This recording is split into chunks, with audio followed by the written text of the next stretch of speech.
The one thing that I constantly see is people that don't believe that manifestation is real. People that don't believe the law of attraction is real. People don't believe that you could take the dreams, the visualizations, the images that you're holding in your imagination, that you hold in your mind, and that you can't make them into a reality. It's the most common thing that I see, and as this channel's gotten bigger and bigger and bigger and bigger, I see more and more and more and more and more of those.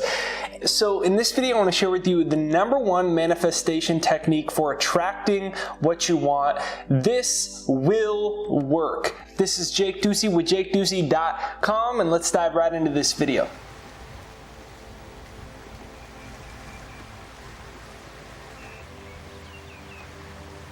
So as channels such as mine and a lot of others have gotten bigger and bigger and bigger, there's also become a lot of channels that are solely devoted to debunking people like me that are sharing this type of message on the internet. And one of the common things that you'll see is people say, you can't just take things that you imagine and make them into a reality. Life doesn't work like that. It's not that easy. And they discount the idea that the law of attraction or manifestation is just a bunch of hocus pocus. Like they're dead serious about it. They just make 10-minute, 20-minute videos and they just rip on the topic. And you also see a lot of people like that, and I can emphasize with it because when I was 19 years old and I came across manifestation and the law of attraction, I thought it was absurd as well. I actually grew up an atheist. I didn't believe in a higher power. I didn't even know actually that there was more than this realm of visible light, this third dimensional time, space, physical reality. I had no idea that there was anything more, or I had no idea that everything in this physical world was just made up of energy. In fact, scientifically proven that an atom is 99.99999% empty space. Technically, it's made up of subatomic particles, and those subatomic particles are made up of 99.99999% empty space. So no debating that for all the people that want to say, yeah, it doesn't work like that. So your hand, your body, money, house, car, wall, chair, desk, iPhone, computer that you're on, it's all made of 99% empty space. So like I was saying, I grew up and I just thought I was this physical body. I thought if you said, who are you? I would have said, I'm Jake Ducey. I'm 6'2", 6'3". At the time I had buzzed head. I would have said, I have a buzzed head. I have blue eyes. I go to this school. I weigh this much. This is who I am. This is what's happening to me in my life. This is my story.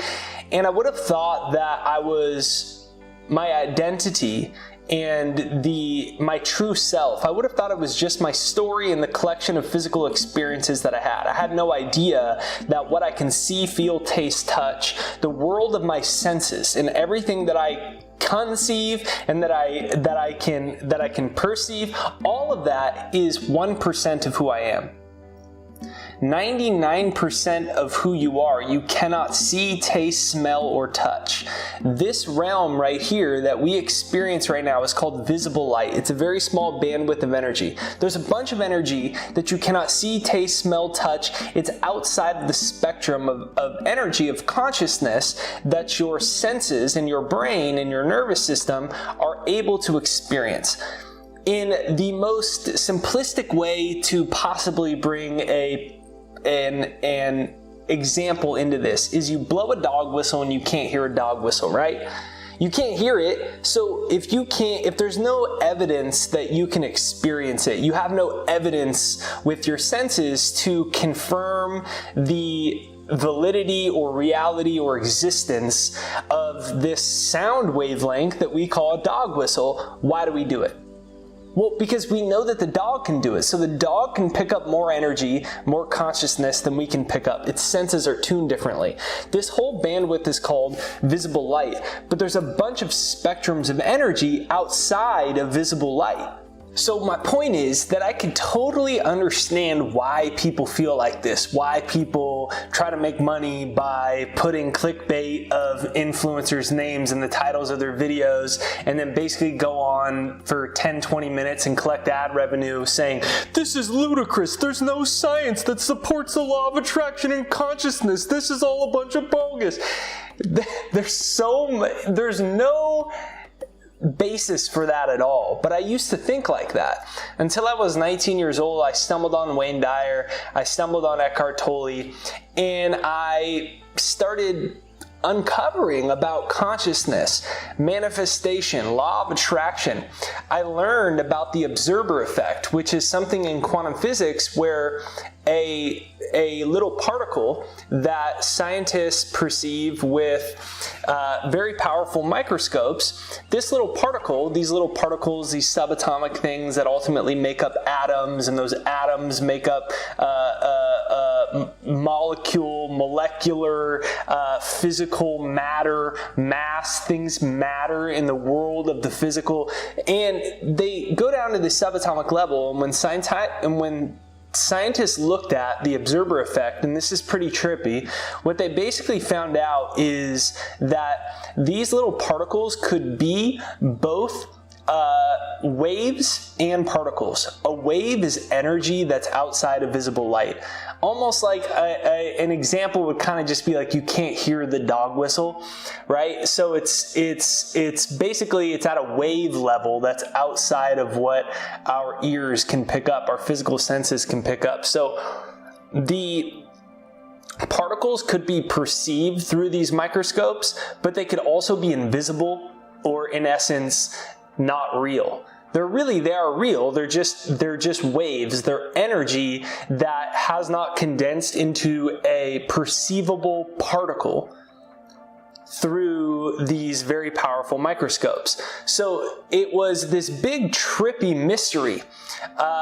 And it was this big trippy mystery because depending on the person perceiving it through the technology, it could sometimes exist and it could not exist. So what they determined is that it's called the observer effect. Quite literally means through your observation of something, you can move it from invisible to visible. You can move it from the wave state to the world of particles, wave to particles, energy to matter, invisible to visible.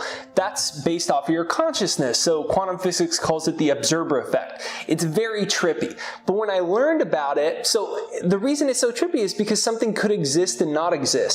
And what does this really ultimately show us? I come to find out that it's basically described as all the energy that ever was and ever will be is 100% evenly present right here, right now, and what you experience, what level of this vast intelligence, of this infinite consciousness, what level of possibilities you experience is based off of your observation, because energy is never created or destroyed. So it's not like that wave, you can't see it, therefore it's destroyed and it doesn't exist. And then all of a sudden the scientists perceive it and oh my gosh, here it is as a particle now. They didn't create it. All the energy, all the possibilities exist in a quantum field, in an infinite parallel time series that's all happening right now. And that's why Albert Einstein said that basically time doesn't exist, the linear fashion of time doesn't exist, because all the possibilities in this quantum field that is outside of the spectrum of energy, the levels of consciousness or frequencies that we can perceive with the naked eye, our senses, or our brains. Though our minds, our brains, our senses are these incredibly powerful cosmic supercomputers, the most powerful in the world, they're still very limited in the amount of consciousness that they can perceive. You've been given something called your imagination.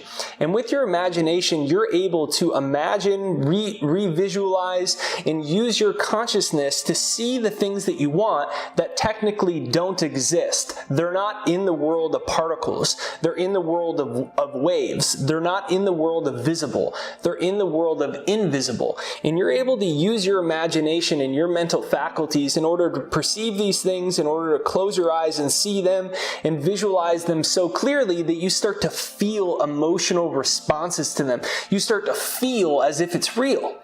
And when you start feeling something, you are, in essence, it's your emotions. You can have an emotional response to something you're just imagining that isn't real. And when that happens, that's when neuroscience comes into play. Neuroplasticity comes into play. New brain science comes into play. And this is all proven. So what this shows us is something called Hebb's law in neuroscience.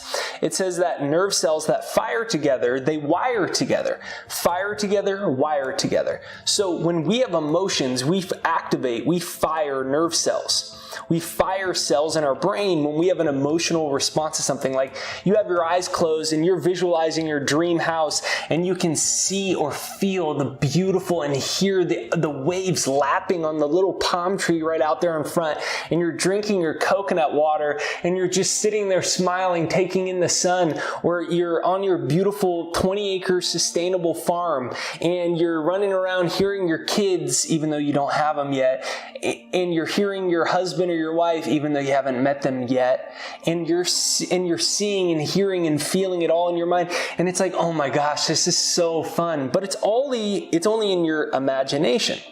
But if you can feel it, if you can bring the emotion to it, your brain doesn't know the difference between what's real and what's not real.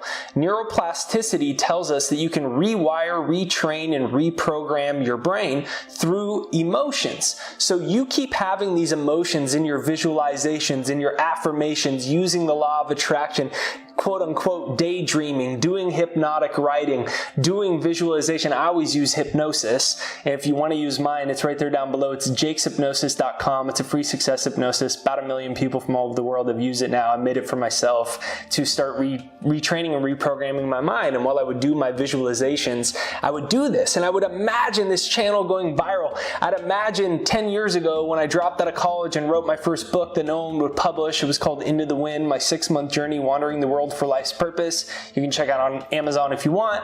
And I dropped out of college and I wrote this book about it and traveling around the world, and no one would publish it. So I imagined this book selling a bunch of copies. I had to self-publish it. I printed 5,000 copies, filled my car up with books, sold at farmers markets, out of the trunk of my car, rented tables at student centers, at college campuses, and during school days, I had a little booth and I would sell my books and stop kids on their way to classes. And eventually, little by little by little, I eventually sold 20,000 copies of that self-published book. Then that catapulted into a book contract with Penguin Random House, where I eventually wrote 2 books. And everything just kept building and building and building and building until it became this great success. But it all started with this thing in my mind that all evidence, all things my mind told me, all rational thought, my physical senses, they all described to me that it was impossible. Other people, things, companies telling me no. That's why I had to do it myself. The world told me no. But that possibility existed. It just existed in the quantum field. It existed in a hazy wave state that I couldn't perceive with my physical senses. I could perceive it with my imagination, which is really your 6th sense, and I could start feeling as if it's real, activating new nerve cells, reprogramming and rewiring my mind to be this person before I had actually become it in the physical world. Now, when that happens and your brain starts to think that the thing that you are manifesting, visualizing, daydreaming about is real, then your brain takes over. Your brain is the projector of consciousness, and the way that it gets fundamentally wired is like your subconscious mind. It's your habitual programming play itself out, but you're the one that's programmed yourself. So your mind turns into a conscious projector that's pulling new possibilities from the quantum field and creating them in your life. It's rearranging the world of matter. Steve Jobs once said, when you realize the world was built by people no smarter than you, you can mold it, shape it, and change it however you want. So I started coming across all this information when I was 19, and I was like, I think I can do it. And the thing that really changed my life was Bob Proctor said to suspend your disbelief. He said, you go into a movie and you know Brad Pitt or Angelina Jolie, or I don't even know who famous actors are now, but they're on the movie screen and you know that they're playing a character. You don't sit down when Angelina Jolie's playing a character and go, this isn't real, that's Angelina Jolie. Does everyone know that this is fake? No, you suspend your disbelief that allows your consciousness to soak into this experience. You have emotional reactions, you get lost in this thing that is really just a movie. And suspending your disbelief allows you to enter the experience, or suspending your disbelief allows you to enter the spirit of the movie, of what's going on. Similarly, what I invite you to do is the same thing I started to do when I was 19. I said, all right, I grew up thinking the opposite. This sounds a little like, is this really possible? But I decided to give it a try. And what I did is I suspended my disbelief. And I said, okay, if all these things are real, you can manifest what you want, you can reprogram your subconscious, your brain, due to neuroplasticity, can be retrained, rewired, and reprogrammed. You could turn your brain into a super magnet to create the life that you want. Okay, if all of this is true, I'm going to go for it. I'm going to drop out of college, backpack around the world, write this book. Even if all the publishers say no, I'm going to self-publish it. I don't know how it's going to happen, but eventually this book will become a major success, and I know it's going to launch this huge career for me. I just feel it. And I decided to take that chance and step into the unknown. And what I started to do was hypnotize myself every day. I talked about my hypnosis. I made this for myself because I was like, okay, if people are saying all of this is true, I know I'm battling 19 years of conditioning where I thought I was just a little physical body and I lived in this physical world, and this world just pushes you around and it is what it is. So I had so much deep programming to move away from. But what I did is I started hypnotizing myself every day. I started hypnotizing myself to believe that I was influential, that my books were selling, that they were translated into other languages, that major publisher eventually signed me, and that I was reaching all these people on the internet, and lives were being transformed by this community. Like, I imagined all that so deeply while I did the hypnosis, and I would sit there every day and I would rewrite my statements like that in affirmations, just about how successful I was and how my books were transforming lives and how they were selling so many copies, and I was doing like TEDx talk and all these things that hadn't happened yet. They did happen eventually, but I just wrote them out, and I would spend like 20 minutes in the day and 20 minutes at night, and I would hypnotize myself, listen to this thing, visualize, write all these things down. It seemed crazy, but I was like, if all of this is true, I should at least give it a real fighter's chance, a real fighter's shot. And I basically just went all in. I hypnotized myself with this thing. When I showered, when I stretched, I was always retraining my mind. And the results ended up being amazing. And that's what led me to the things that I talk about here on this channel. And so what I invite you to do, first of all, is to suspend your disbelief. If you can suspend your disbelief about something, then you open yourselves up to entirely new possibilities. There's this one quote, and I'm paraphrasing it here, and I don't know who said it, maybe like Scott Fitzgerald, and he said that the measure of intelligence is to be able to hold two opposing ideas in your mind at one time. So you may believe that you're just as, like me, I just believed I was this little physical body, and oh yeah, this is all airy-fairy, and oh yeah, this is just some fake gurus telling me these things so they can lie to me, and believing that there was nothing more to life, believing that this was this physical body, this idea of energy or vibration or frequency or your thoughts creating reality was silly to me. But I was able to suspend my disbelief and hold an opposing idea in my mind. And the other idea was me as an infinite being, my thoughts impacting reality, that I could take what I wanted in my mind and create it in my life, that I was good enough, smart enough, that I would figure it out, that if I didn't know how, the way would eventually be made for me if I could face my fears. And eventually my life changed. And so what I invite you to do is comment down below, suspend your disbelief. Comment that down below, suspend your disbelief. And I invite you to think about what that really means. What would your life be like if you suspended your disbelief? What disbeliefs do you have that are blocking you? Can you even identify them? A lot of them are unconscious. They're in our subconscious mind. We're programmed to think that way, and we don't even realize our own blind spots and our belief systems that are blocking us from a greater flow of abundance and success and happiness in our lives. So comment down below, suspend your disbelief. So If this video speaks to you, I invite you to give it another watch back through. Maybe there's this one part of you where you find your old limiting beliefs showing up, and I invite you to examine them and really ask yourself, is this true? Like my beliefs where I was too young to be successful.